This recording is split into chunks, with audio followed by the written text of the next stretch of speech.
So welcome back to the Lead Gen Playbook. Today is number 3 in our series of 9. Hopefully you were able to make the first 2. But if not, don't worry. We've got the replays on our blog at blog.gohighlevel.com and our YouTube channel and all sorts of other places. If you are new, if you haven't joined us for one of the previous webinars, welcome to High Level. We're the all-in-one sales and marketing platform that agencies and consultants can white label and resell to their clients. We have a 14-day free trial, which you can check out at gohighlevel.com. And again, today's webinar is number 3 in a series of 9. And today we are talking about pipelines. So more than half of you are not currently using pipelines for your clients, and we're going to talk today about why you should be. And first of all, what is a pipeline? Well, very simply, a pipeline is essentially a series of stages that opportunities must pass through in order to achieve a goal state. So if we think about a very basic pipeline, it would be, hey, we generate leads, we get them to book appointments like we talked about last week in online scheduling, because most businesses require some sort of appointment along the way before they can make a sale. They need to attend that appointment, right, in order to be able to be sold, and then they need to purchase. And so that right there is a very basic pipeline, a basic series of stages that opportunities must pass through in order to become a sale or achieve the goal state. More importantly, why are pipelines so important? Well, they bring order to chaos, and they allow us to visualize the entire funnel. What do I mean by order from chaos? Well, odds are your clients, because we just saw that more than half of the marketers on this call are not using pipelines for their clients. So what that means is that your clients, businesses out there, have never seen a funnel, right? They've never seen a pipeline when it comes to a marketing funnel. And the problem with that is it creates this very sort of Wizard of Oz effect. Before I joined the team at High Level, I ran a 7-figure agency myself for years. And what I often found was, man, our clients, especially in the earlier years, they feel like what we're doing is sort of behind the curtain magic that they kind of have to blindly trust. And that often doesn't go well, especially if their campaigns don't perform right away. And so what we found when we started using pipelines was that it was this eye-opening experience for our clients, because for the first time, they had visibility into the whole process, right? The whole funnel. And they started to realize, oh, wow, this is just that, a process. This isn't like magic beans, I want magic leads. Great, give me the magic leads and it's going to change my business. A lot of businesses sort of think like that, right? And we've already talked about, they think they want leads, what they really need are bookings, etc. And this all happens through funnel marketing. But the problem is most of our clients don't know what that means, and they've never seen it. And so with High Level and pipelines, we can give them the opportunity to actually visualize the whole funnel. And what happens when you do that is you'll oftentimes earn what I call partial credit. It's like when we were in grade school, right? And even if you didn't get the answer exactly right, you might still get enough credit to pass because you showed your work. And that's what I feel like pipelines can do, right? If you're showing the process, even if your client's ad campaign isn't hitting goal right out of the gate, I have personally found that we were able to maintain clients through that improvement period because they could see that it was a process. Oh, I see it now. You're putting new leads in here, then this happens, and then they move here, and then they book, and then they move here, etc. Great. So we just need to fix this part of the process, and then we'll be getting to our goal. And I'm willing to stick around because I believe that you guys can make that happen. And so that goes back to revealing holes in the bucket. And this is what's so great about pipelines and High Level, because they give us the ability to visualize the funnel reports. So quick question. Here we're looking at a funnel. If you were to analyze this funnel, and hopefully you can see the numbers at the bottom are big enough on your screen, where's the hole in this bucket? And go ahead and throw it into chat if you see it. But what we're looking at here is the visual representation of a high-level pipeline, right? Pipelines typically go horizontally, but when we turn them over, they become the funnel. And so let's take a quick look at this example here and how we could use this to quickly identify the hole in our client's bucket here. And it looks like some of you guys are hitting the nail on the head. That's right. Great. Our show rate stinks, right? Look at this. Okay, we generated 185 leads. Out of that 185, 150 moved on to the next step in the pipeline. They became a hot lead, right? 81% of our leads got to stage 2. And then look at this. We got 119 of them to book an appointment, right? So 64% of our leads are booking appointments. That's fantastic. But then, look at this. Only 26 people showed up for their appointment. Only 14% of our leads. And what's the real kicker? Look at this. If we get them to show up, most of them convert. So we very clearly know we've got a problem between people booking appointments and them showing up. Oh, well, now we have a problem that we can go fix, right? We can go improve our nurture campaign, our appointment reminders, and take a look at, like, what are we doing? Are we not sending enough reminders? Maybe we're only sending emails and we need to start sending text messages. Hey, maybe we need to build reminders for our clients to start sending personalized video emails, like we talked about in the very first webinar. There are a million different ways to increase show rates. Maybe we need to incentivize them. Oh, and by the way, at your appointment, we're going to have this gift package waiting for you, this free guide, this whatever it may be, to incentivize the shows. But the point is, there's lots of things that we can do to improve that process if we know that's where we need to focus our attention, right? Clients are only paying us a certain amount of money. We only have time to do a certain amount of work. We can't go do everything. But when we use pipelines and funnels, we know exactly where we need to start. And so hopefully you guys can see the value here in being able to visualize the funnel and surface these gaps, these holes very quickly. And it does it in a way that your clients can understand, right? If you showed this to a client and you're like, look at how big these areas are. And then, oh no, see how small that one is? We've got a problem here. We've got a bottleneck and we're going to need your help to solve it, right? And now think about this conversation that I'm about to have with my client. Hey, look, we are generating leads at, whatever the cost, a great cost per lead. We're getting a lot of them to engage. We're getting a lot of them to book, but they're not showing up, and we're going to need your help, right? We're going to need you guys to commit to doing X, Y, and Z on your part. We're going to go make these changes on our part. Now we're in it together. We're all invested in fixing this problem and getting them to success. And again, clients are going to be willing to stick around through that process when you can talk about it in these terms that they can understand. Okay, cool. Now, creating pipelines in high level is very easy. Hopefully you guys know exactly what I'm talking about, but you just basically go to opportunities and you hit the pipelines tab and you hit create new. Now, there's one thing that we need to talk about here. Traditional pipelines are only stages that are positive stages that all opportunities must flow through. Now, high-level pipelines are a little different because we allow you to include negative stages that you wouldn't typically include in a classic pipeline or funnel, and we allow you to hide them from the reporting. Because if we don't hide them, the negative stages will appear inflated. And so here's an example of a bad funnel setup over here, a bad pipeline setup.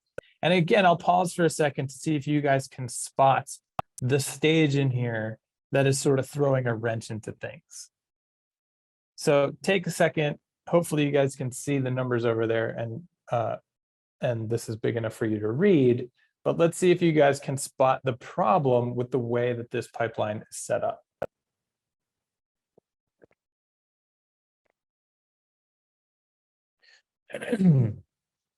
All right, I see trial. Trial could be valid. You might have to go through a trial. But Dan, you nailed it on the head. Robert, you got it too. Canceled. Check this out. Canceled is a negative stage, right? We don't want people to cancel. And I don't even know what this pipeline was or where I got it or why they had a canceled stage in here. But let's take a look at this.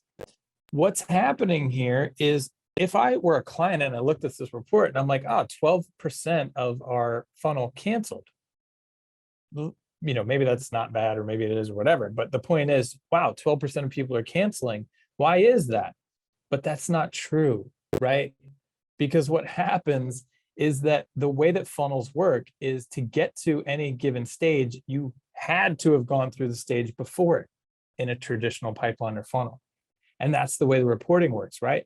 So if we take a look, this is almost identical, right? And same with here. We've got 2013 people that won, 2013 people that canceled. How could that be? It can't be, right? This cancellation number in reality is almost zero, right? It's like less than 1%. But because we didn't take it out of the reporting, we assume that everyone that got to the win stage went through the canceled stage. And that doesn't make sense at all, right? So imagine, the potential heart attack you could give your client if you had your funnel, your pipeline set up like this, and they went and looked at the report. And so we can solve for this in high level, which is obviously awesome.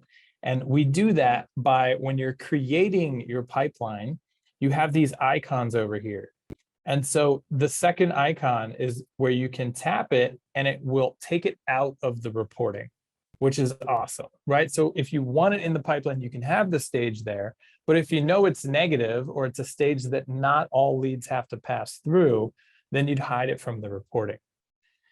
And again, if we don't, that negative stage will appear inflated in your report. So very important. If you take nothing else away from this webinar, hopefully you remember that when you're setting up your pipelines, go and deselect the funnel icon there for any negative stages. There's also the distribution report. And sometimes people might be like, well, why do we allow people to build non-traditional pipelines?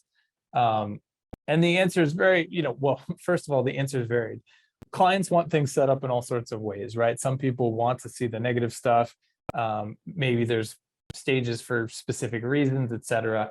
And that's fine. And one of them might be, hey, if we go back, there are two icons here, right? One is the funnel, the visual funnel report, and the other is the distribution report. And it's very valid to say, hey, I might want to know like how many people got to that stage in a distribution report, whereas I don't want to see them in the funnel report. So we have that capability in high level to deselect those options to pull things out of these two different reports. All right, so let's pivot real quick, and we're going to take a look at the anatomy of an opportunity. So let me hop into an account real quick. And let's head over to opportunities. So again, the pipelines live in the opportunities area of high level. And this is what a pipeline looks like after we've built it. Again, to build them, we go pipelines, add new. We can create as many as we want. They can have as many stages as we want. But once we've created them, we view them in the opportunities tab. And we can toggle between all the different pipelines. Those are the stages, all the different pipelines that we've created here on the opportunities page. But what we're looking at now is opportunities themselves. So pipelines get filled with opportunities. Each one creates its own card. We can click directly on a name if we want to go to that person's contact record. But if we click outside the name, we're going to open up the opportunity card. Excuse me. So let's take the opportunity. Let's take a moment here to review the anatomy of an opportunity, because this is important to understand. So at the top, we have the information of the contact that's tying to this opportunity. So name, email, phone, tags, company name. This is all standard stuff from the contact record. But down here, we have things that are specifically related to this opportunity, as opposed to the contact itself. So the opportunity has a name. It can be the same as the contact name, or it could be whatever we want. And we can also use custom variables in these fields as well. Here, we're looking at what pipeline is this opportunity in, what stage within that pipeline is this opportunity at, what's the status, and we'll talk about statuses more in a bit, is this opportunity assigned to a user in the system? Is there a value associated with this opportunity, which is very cool and powerful because we can use it in a couple of different ways. Oftentimes we'll use it for the average lifetime value. So when we get a new client, and when I use the dentist example, if I'm onboarding a new dentist and I'm saying, great, we're going to run a free teeth whitening offer for you if somebody books a cleaning, how much is the average cleaning patient worth to you over the lifetime of them as your patient? And they might say, oh, it's on average $5,000 because they come back once a year for an average of X amount of years. So I could punch that in here and my pipeline would reflect the potential value of all of the opportunities in it. And then later, and we're going to learn how to do this in a upcoming webinar, we can go back and dynamically change it to the actual value of what was sold. But what's important to know at this stage is that, yeah, we can put values to these opportunities and that gets calculated into reporting. And then here we can have a source. So we can determine, what created this opportunity, and we can use that in a variety of ways. Up at the top, we can also click to see, does the person associated with this opportunity have any appointments booked? Are there any tasks in relation to this opportunity? And do we have notes in relation to this opportunity? So what's important to understand here is the anatomy, what these fields are, why they're important. And let's hop back over here to our slides. And now let's talk about statuses. So each opportunity, as we just saw, has a status, and it can be open, won, lost, or abandoned. We can change this in a variety of ways. One, like we just looked at, we could open an opportunity and we could come down here and manually change the status. We could also just start dragging the opportunity into a status. So we can change it that way, or the other way that we could do it is through automation. So we can do it in workflows. We can change the status. We could also do it through the API. But what's important is, this enables you, and I see this get misused a lot. It enables you to leave people where they were when their status changed. So lots of times, like, this is technically a bad pipeline design because I have a stage for purchase. Now, maybe that makes sense, maybe it doesn't. But what we're really saying is, hey, did we win the opportunity, right? And so typically what we want to do is, instead of adding stages for the goal, we use the status of one. So, hey, somebody showed up for their appointment and they paid, right? So they're a winner. So we drag them into the one and it changes the status to one, but technically the opportunity still lives in the showed stage.